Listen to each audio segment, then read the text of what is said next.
సేవ అంటే సావుకు సిద్ధపడ్డవాడు సేవకు రావాలి. సేవలో బ్రతకటానికి కాదు, సేవలో డబ్బు సంపాదించడానికి కాదు, చావటానికైనా తెగించిన వాడు సేవకుడు. ఇప్పుడు నేను సావు కూడా మైండ్లో ప్రిపేర్ చేసుకుంటే శ్రమలకి నేనేం భయపడతానండి? తిట్టేవానికి నేను ఎందుకు భయపడతాను? Prepare to die. When I have such a strong mind in me, I fear none in this world. మీ కాపర్లు, మీ పైనున్న పెద్దలు, వారు కూడా మిమ్మల్ని బట్టి సంతోషించినట్లుగా మీరు చేయాలి. నాయకులను ఎన్నడూ ఎప్పుడు బాధ పెట్టకూడదు.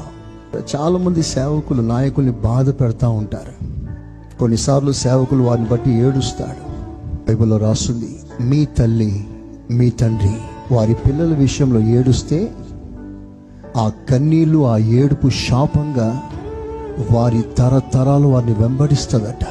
ఒక తల్లి తండ్రి యొక్క కన్నీలే తమ పిల్లలకి శాపంగా మారితే, ఆత్మ సంబంధమైన తల్లి తండ్రి వారి విషయంలో బాధపడితే, కన్నీరు కారుస్తే ఆ పిల్లలకి ఏం ఆశీర్వాదం ఉంటుంది?